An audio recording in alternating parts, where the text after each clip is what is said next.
Check it out now. House Arrest Things 2 on the way. Now, ladies and gentlemen, if you don't know, NBA Youngboy, aka Kentrell Golden, okay, he was actually allowed to walk out of the St. Martin Parish Correctional Center today after he got his second bond in a week. Now, if you don't know, basically, he's really in trouble because he was shooting a music video with a bunch of guns. Cops ran in. They ain't catch him with the guns, but his DNA, fingerprints, and other stuff was on the cartridges and the actual gun. And then they had visual evidence when they looked through the memory card of the goddamn cameraman. So they locked him up on some federal charges. They made it federal because they said these guns were like illegal, came from all over the place, okay? Now, police actually locked him up because at first they just seized everything. They took money, took him into custody, then released him. But then the feds swooped in and locked him up while he was in California. He was driving a Maybach truck, he had a bunch of money with him and allegedly a pistol, and police pulled up behind him and he tried to do the 10K. He tried to hit the race. Now, after allegedly, okay, after we had a young boy running like Sha'Carri Richardson from the K9 Dogs and basically then getting caught after he hopped the fence, he apparently hid like somewhere like in like a basement area. The dogs didn't bite him, but he was actually taken in custody.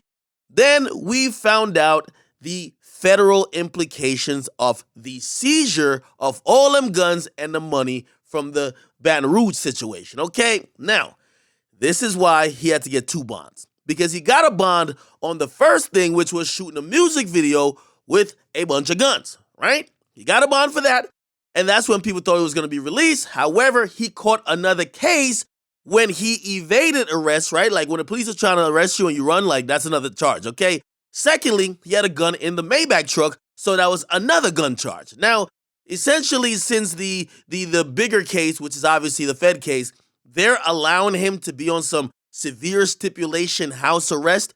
The second case, and the judge in the second case actually said, you know what? We agree. If you actually gonna do that for the Fed case, you could go free from here too.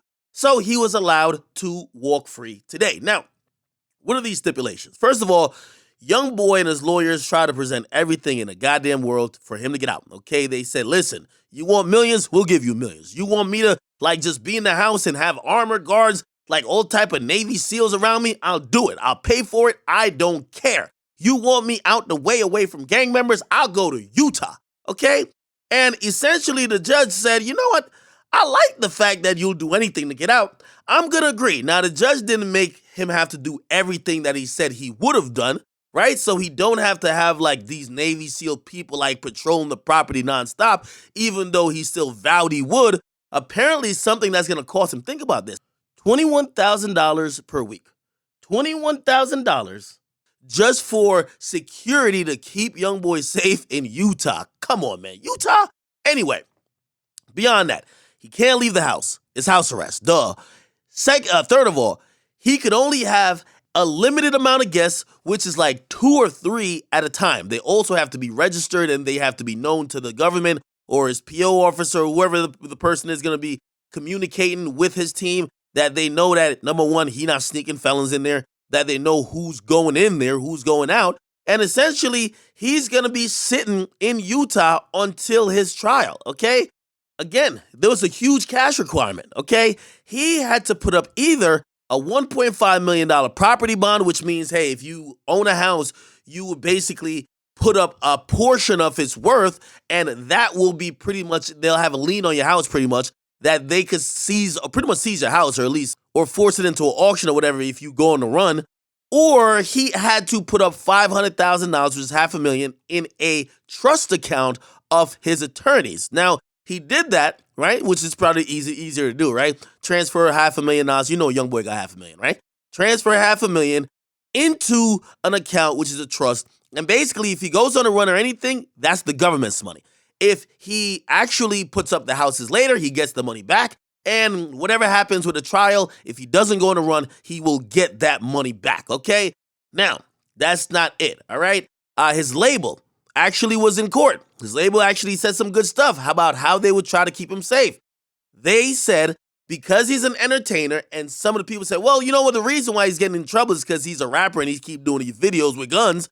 Basically, the label say, yo, we're going to make it a situation where he's not leaving the crib to go record music. We're going to go build a studio in the Utah crib. They apparently got like a $2 million investment into Youngboy at this point, where they're gonna finance a whole situation where he could record music and he could do everything in a very safe manner, which you would assume more house arrest things part two. Okay. Now, we'll see how this goes. Again, Youngboy should be free. He should be transferred or getting to Utah. I think by the latest, by the end of the week, he'll have to check in there, and then all these stipulations will have to be in place very promptly if we want to see maybe Youngboy on the gram. There was no social media ban, so he could be on social media. Obviously, all that will be monitored, right? And it'll definitely be monitored who's around him, who's doing this, who's doing that.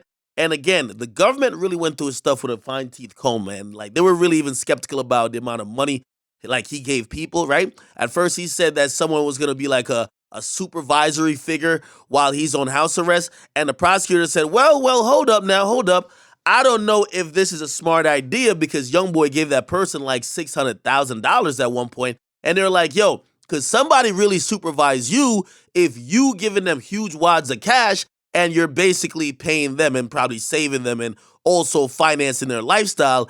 If you're paying them like that, right, and they rely on you, how could they supervise you? So again, the prosecutors were really trying to make sure they point out every reason to keep Youngboy, but a judge actually changed her mind after months ago, like pretty much the judge said, you ain't getting out.